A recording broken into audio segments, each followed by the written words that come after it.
Actually, not at all. I want to show you a leopard on the ground slinking through the grass towards a hyena. The only thing, though, no, he's not slinking anymore. Seb, let me go around there, because there's a couple of Chitwa vehicles. Hey, scaredy guinea fowls up in the tree. Did Hosana chase you up there? It's my favourite when the guinea fowls end up being chased up to the top of the tree. Always hilarious to see that. Where are we going to go? This way around. I don't know which leopard is. I think it is Hosana. Doesn't look like a particularly big male. I just don't want to get in the way of all the guests as well. Is he chasing hyena? A little bit, not really. I feel like the hyenas and leopards they have the funny interaction, especially with a young cat. You're going to climb up the tree, Hosana. He's marking up against it.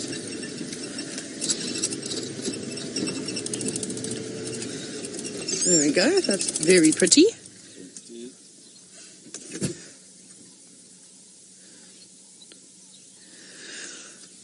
Hello, hyena. What were you doing down at the bottom of the tree? What did you find? I know how you all enjoy seeing the hyenas. They are so beautiful and such interesting characters. And sadly, we don't get to spend as much time with them as we do the hyenas in the Mara, as we can't find the den site. Perhaps it's not even on our traverse, like Scott suggested. Thank you. Nice little hyena. And then young Hosana. What's he up to? He just sent marked up against the tree. And now he's on the move. That is definitely Hosana with those very golden eyes. Hello, young boy. Now, for those of you that don't know who Hosana is, he is the son of Karula, her last offspring before her untimely disappearance.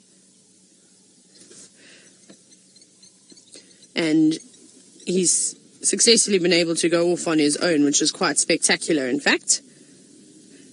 And now he's scent marking all around Chitwa, which is where his father lives, or his suspected father, anyways. There's Chitwa Lodge and Chitwa Dam in the background, doing his patrols. Beautiful. You can also hear the guinea fowl that are very unhappy. They're all the guinea fowl that are out here are now up in the trees. Beautiful golden light.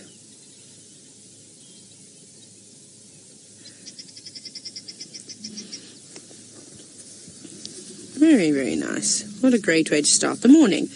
Do you know that I've seen a cat on every single safari, barring, I think, 2 drives since I've been back at work? I think that's pretty good going. In fact, I've been very lucky.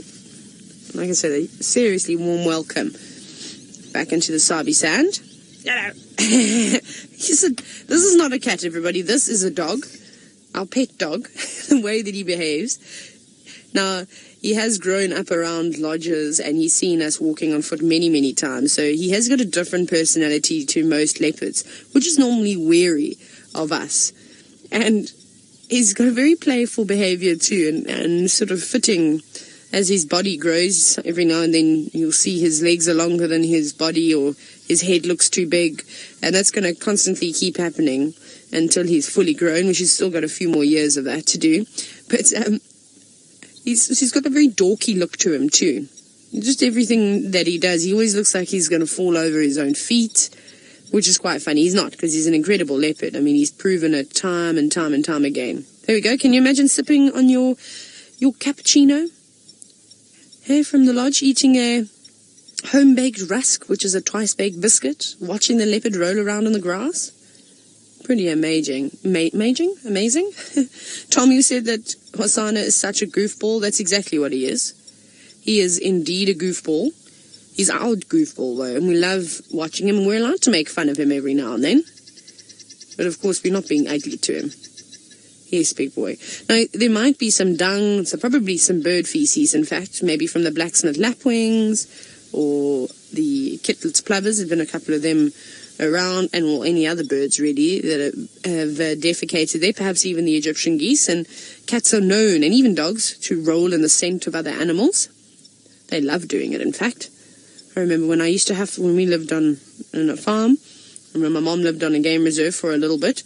She was constantly having to bath our Jack Russell every single day because she always rolled in the rhino dung. She loved a rhino midden. It was her favourite. And so would Hosana. But I don't know what exactly he's masking his scent with today, what his cologne is. Hello, beautiful boy.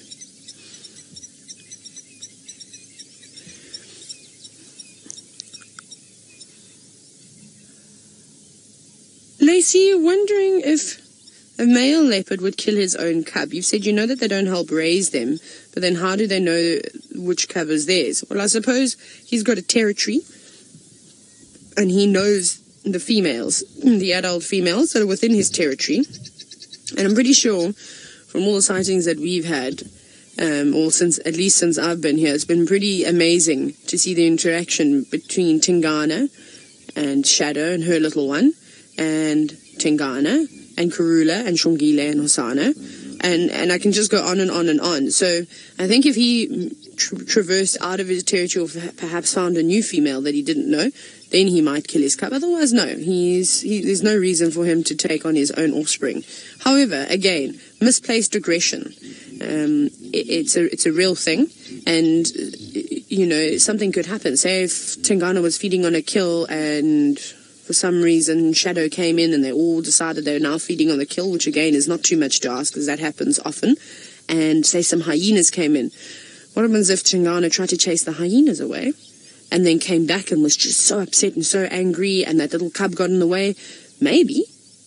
But again, that wouldn't be him seeking out that cub again. It's just misplaced aggression. So, and that's definitely a possibility. What a stunning morning. Really, really beautiful. Well, as you can imagine, we're most certainly not going anywhere. We're going to stick with this cat and see what happens. I'm going to send you to Steve, who's at Buffelshoek Dam, to see if those Nkuhumas are anywhere around. Ah, sneaky. Look at this cat. Look at...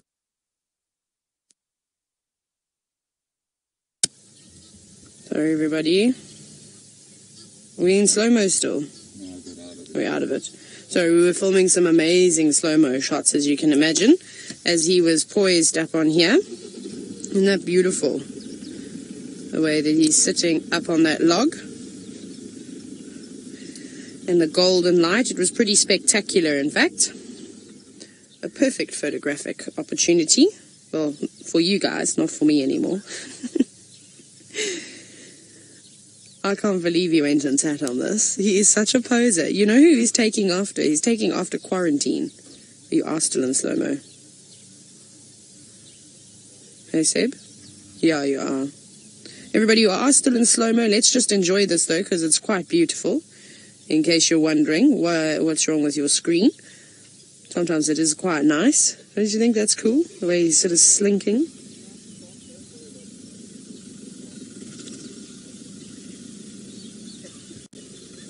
Is it normal? It looked like he was in slow-mo when he was on the, sorry, he's going past all the cars.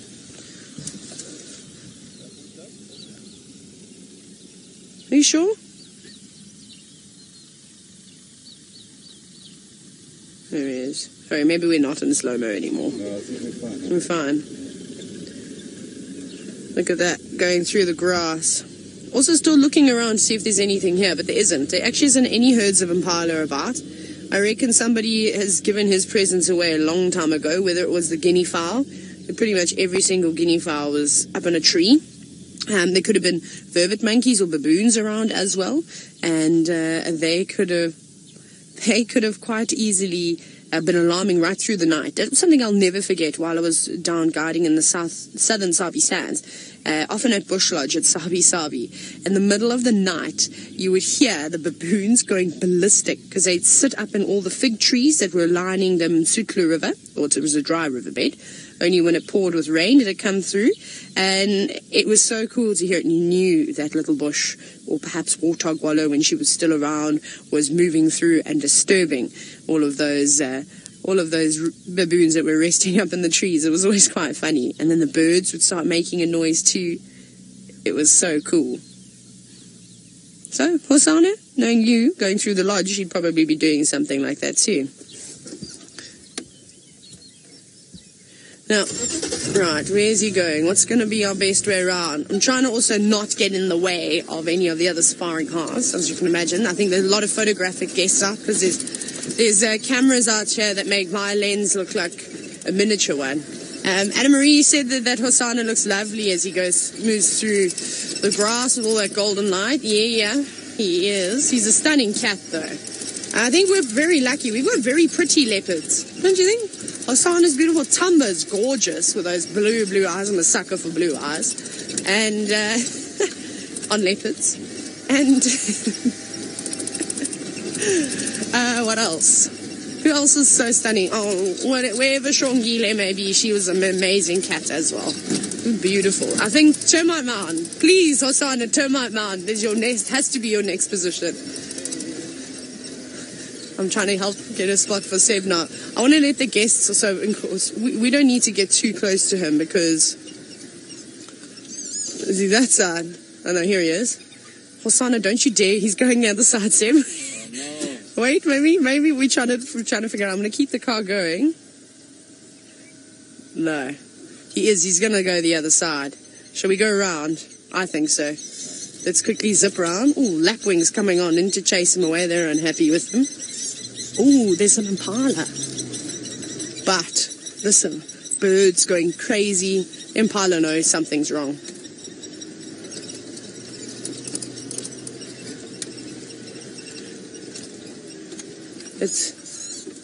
Let's wait here.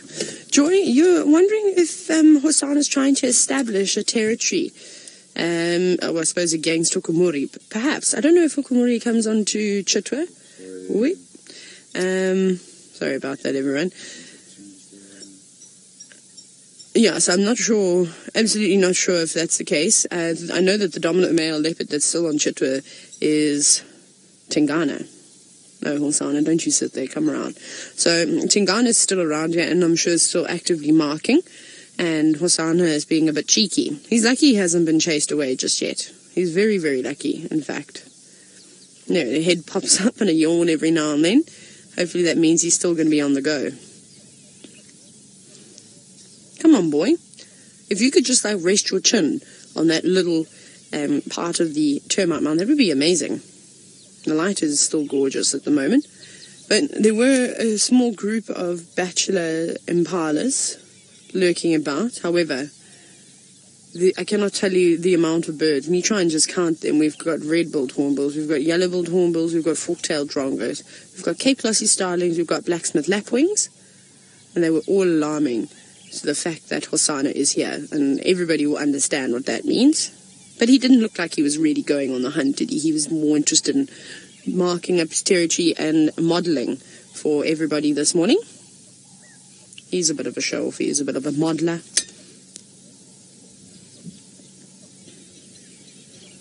Maybe you can hear some of those birds.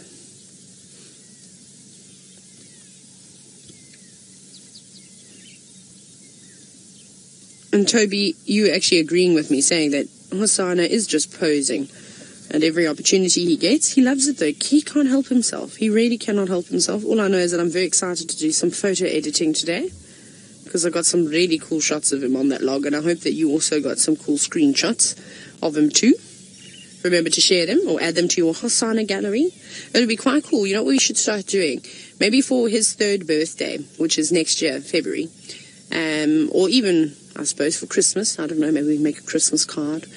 We should put pictures of the first time we saw them, right through to sort of as he gets older and older, and just see how he changes from a little fluff ball, to all his goofing around. I think it would be quite nice to do something like that, a little collage of how he's grown. But he's just grooming himself now. You can just sort of see a twitch of an ear every now and then. And he's normally immaculate as well. I mean, every now and then we'll see Tamba and Hosana with a little bit of scruffiness, like when Tamba was on the kudu kill. He definitely had some scruffiness around his shoulders and on the back of his neck, which can be difficult spots to reach anyways.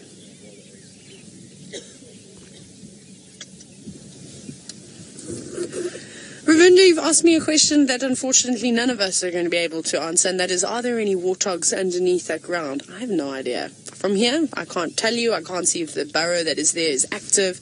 I can't actually answer any of these questions. Maybe there is, maybe there isn't. We'll just have to wait out and see. But also, it's quite late now, so I reckon if there were any warthogs, they probably would have got out and already gone to find a nice area to graze in. But other than that, I can't actually tell you anything at all, I'm afraid. Hosana, please come around here, because I know what will happen is we'll reposition and then he'll come down this termite mound. Typical. So Steve is still tracking. I wonder if he has picked up on any footprints of the Nkuhuma Pride. Let's go and have a look. Big Prince has also joined us now. We've got Hosana, of course, on the termite mound, and then just to the left, sort of where his tail is, you might be able to see a grey giant feeding on something, just hiding sort of out of view. It's a young elephant bull. There's his bottom. I wonder what he's found. See if I go back a little bit, will that help or not really? Yeah. And watch, as I do this, he's going to take 2 steps forward.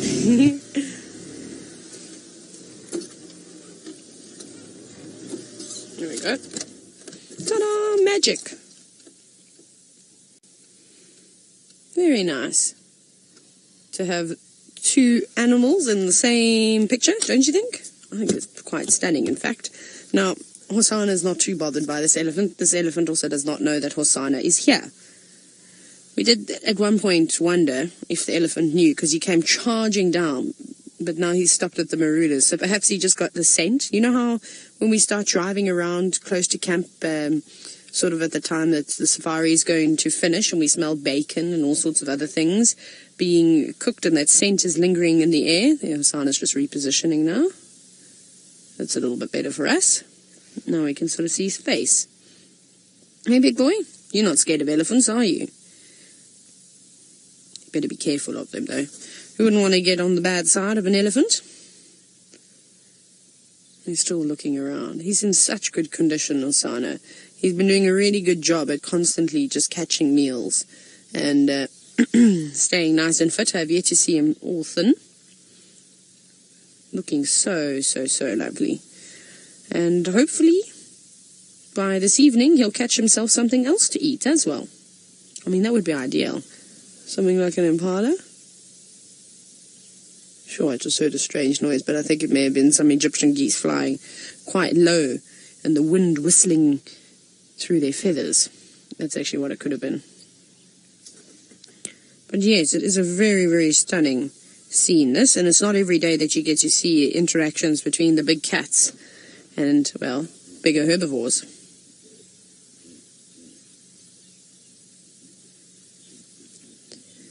Now, here's an interesting question from Scratch Golf. I'll tell you why it's interesting. But basically you want to know, what is Hosana's primary prey items? Well, Scratch Golf, at the age that Hosana is, which is about 2 years old, just over 2 years now, he should be going for things like impala and duiker and steenbok, so smaller antelope species, maybe even the odd scrub hare here and there. However, our young Prince Hosana, well, he kind of just goes for whatever he wants to, which includes chasing after herds of buffalo, which is very unusual. It's the first time I've ever seen leopards going after buffalo, never mind a fully grown cat, you know. But Hosana has in fact caught a buffalo calf already. So I feel like Hosana is the exception to the rule when it comes to feeding on animals. He just takes whatever he can get, and he's a little bit on the adventurous side. He's kind of like that young kid that wants to try sushi at 3 years old, or perhaps wants to try teppanyaki, you know, not the traditional things that a young child would feed on. Hosana has got that type of habit as well. If I put my foot on the clutch, Seb, I might get a better view of that eddy again for you. Yeah. Let me do that. Go.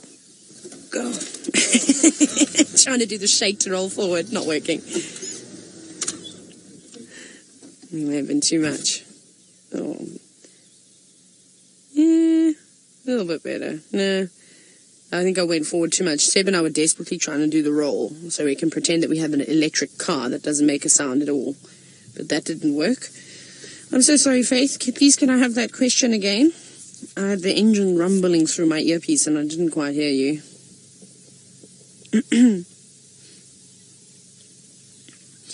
Now, Levi/Levi, because it's hard to tell, you were wondering how old is this boy. I think you're one of our newer viewers, which is fantastic, so welcome. I hope that you're enjoying. You've asked, well, you've just said that, how old is he? He was born in February, so what is he? He's like, what are we in now? March. So he's 2 years and a month, almost a month old, just over a month old. So he's still very young. But he's a decent-sized cat for only the ripe old age of 2, and he's doing exceptionally well. I'm really excited to see how Hosana's future sort of plays out. I'm hoping that he doesn't go too far and he actually hangs around within this area, which is kind of unlikely if you think about it, because Hukumuri's going to come in, by the looks of it, and chase Tingana out, it's about Tingana's time to start settling down and looking for a place to retire. Perhaps he will go and take over Mvula's territory, because we don't really know where Mvula has gone either. He's just vanished. But Mvula was also moving on with age. Again, lots of pressure from these young boys, from Tamba, from Hosana to Hukumuri, and then Tingana was always there too. So it'll be nice if he just sort of hangs around.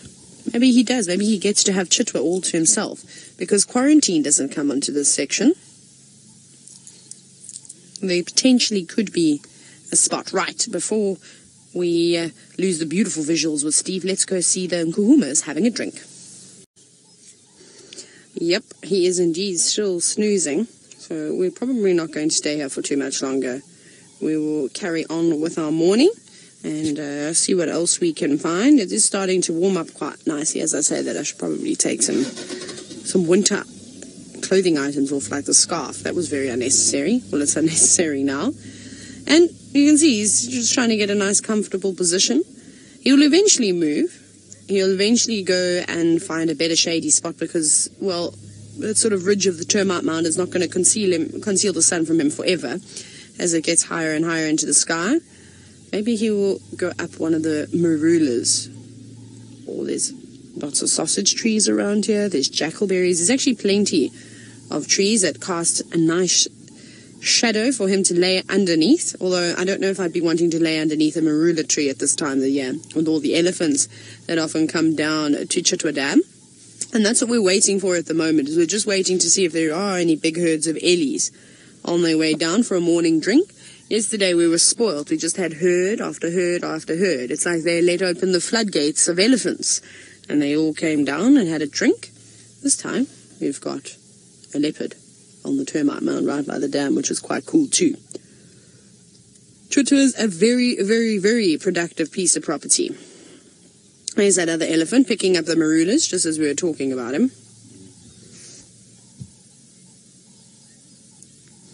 First Lady, another question that I can't answer. You're stumping me today. You said, is Hosana on Hukumuri's termite mound? I don't know which is Hukumuri's termite mound. I also didn't know that he had one that was his favorite. Unfortunately, I feel like they don't necessarily have a favorite termite mound.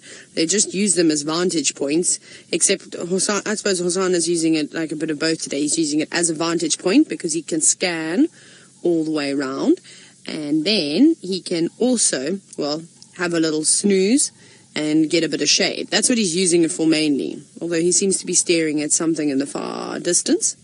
Or maybe he's doing one of those stares, you know, when you're just so tired, you can't keep your eyes open anymore, your head just sort of drops, and you're looking in the direction of something, but you're not really looking at anything.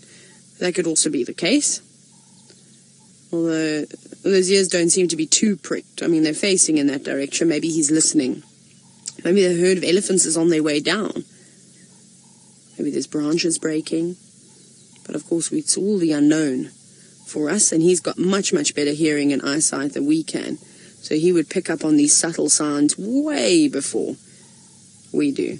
One of my favorite things to do, actually, when I was guiding, was when you'd find an animal, or we can even do it now, and someone was responding to a sighting, and they would say they'd often call in on what road they were on.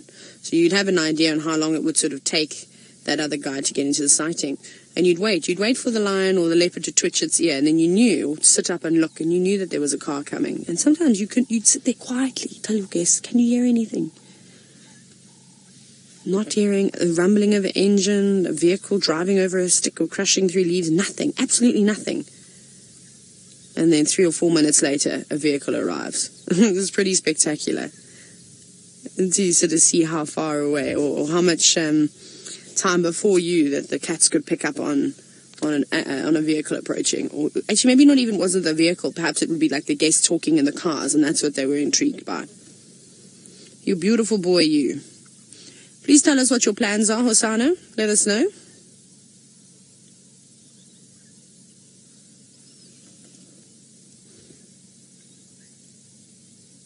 Now, Ryan, you're wondering if the methods of killing prey for lions and leopards are the same. I suppose similar, except for the fact that leopards really need to get much closer to their prey than a lion does. Lion will sort of chase a little bit, but not very far. They can only go a couple of 100 meters and they're exhausted.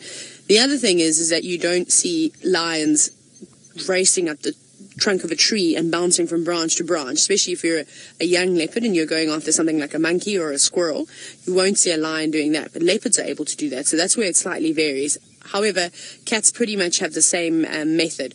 They'll get low down in the grass or hide behind bits of vegetation and creep as close as they can before they try and pounce. So a leopard ideally needs to be between 10 and 20 meters away from its prey. A lion ideally the same.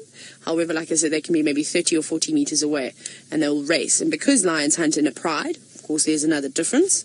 Leopards are hunting on their own. Lions will hunt in a family group. Not always. Sometimes you get a male lion hunting by himself, or one lioness hunting on her own too. But they do have a better chance of catching something when you're in a group. You can position one another. You can basically plan your attack, and that's what lions will do. Is they'll communicate with one another. Might have some sneaking all the way around, hiding in the distance, just waiting. One lion will pop itself up and basically just go, oh, here I am in the middle of a buffalo herd, cause a stampede or wildebeest or whatever the prey may be, and then they'll catch one like that too. So there's many different types of techniques. Okay, Seb, we're out. This cat is flat, yeah. Bye-bye, Hosana. Thank you very much. Have a nice snooze. Hopefully he'll be here for this afternoon. That'll be nice. Now, where are the elephants? I need elephants in my life. I want that one to come down and have a drink. But Steve, of course, is still with the lions. Glad he managed to find them this morning. Well done. Let's go see if they are having a snooze themselves.